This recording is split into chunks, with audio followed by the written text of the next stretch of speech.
viewers, I'm Howard Pote. I'm here to check up on my wildlife cameras which have been set up in this particular spot to video bushbuck behavior. These 4 cameras have been here for the last 8 years.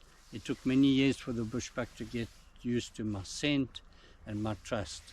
It's harder for a bushbuck because they aren't territorial. I managed to capture a huge amount of bushbuck behavior over the years, like a bushbuck eating the old man's beard. This was a surprise to me, as I never knew bushbuck ate this plant. This huge bushbuck ram walked up to the camera and started to eat the old man's beard like spaghetti.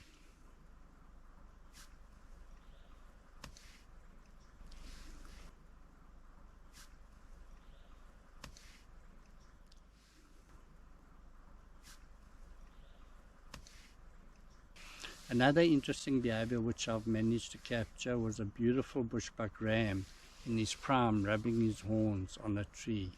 They do this to sharpen their horns.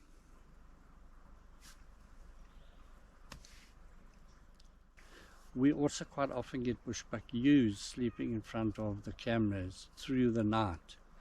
I've got to know when she has a small kid because she usually gets anxious and quite often sleeps in the same spot. She has hidden her kid close by in a thicket or undergrowth. She doesn't stay close to her kid during this crucial period as she smells, and this is what I suspect. Because I mean, why wouldn't a bushbuck ewe sleep with her kid at night? You know, especially at night, you know, for predators and that. But she sleeps away from her kid. And I've seen now the flowers follow the bushbuck ewes, and they stand and you just see them all over their back like this. And then they're obviously agitated and they jump like this, and then you just see the swarm of flowers going off. So that's what I suspect. Whether there's truth in that, I don't know. But that's the way I feel. The mother hides her kid and moves off to feed, and will return periodically to feed her kid again. She cleans her kid each time and moves her to a new spot. By doing this each time, the predators can't smell her kid. After many years, one bushbuck ewe has learned to trust me. She sleeps in front of one of the cameras day and night. And for the first time, this mother trusts my scent. She brings her 2.5-month-old kid out in front of the camera to feed. I feel privileged to witness a special moment. It's all about trust and patience to get a shot on video, especially in Ultra HD and 4K. Okay, so I've downloaded 2 of the SD cards.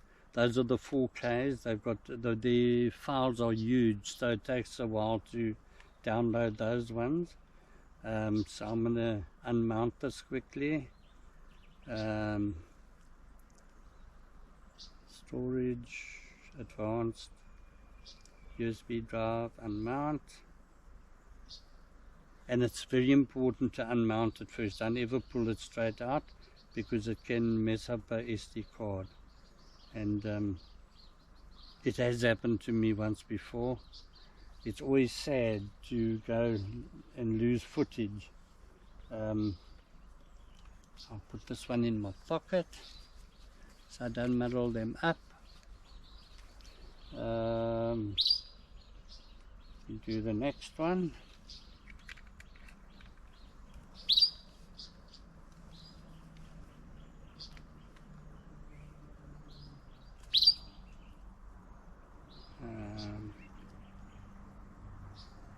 There's 314 on this one. That's 314 1-minute video clips, and it's been a week, so you know it's good to see that there's a lot of movement around. So I'm going to edit this one, and I'm going to copy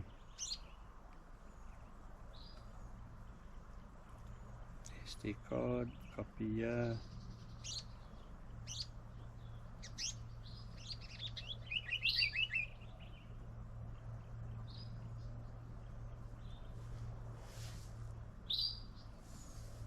It's always nice to hear the birds close by.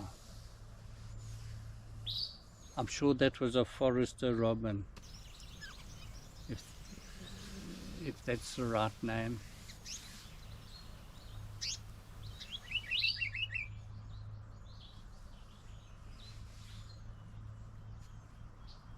It's always nice to hear the birds close by. There's no wind. It's really a lovely day today. I chose the right day. I always look at the weather forecast and I always plan my days to go out into the veld.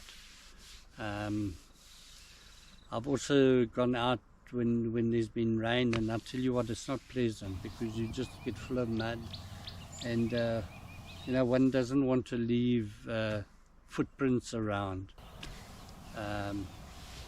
Footprints aren't really, I mean, it's not, you can't compare it to litter, but it's just unnatural seeing footprints in the veld.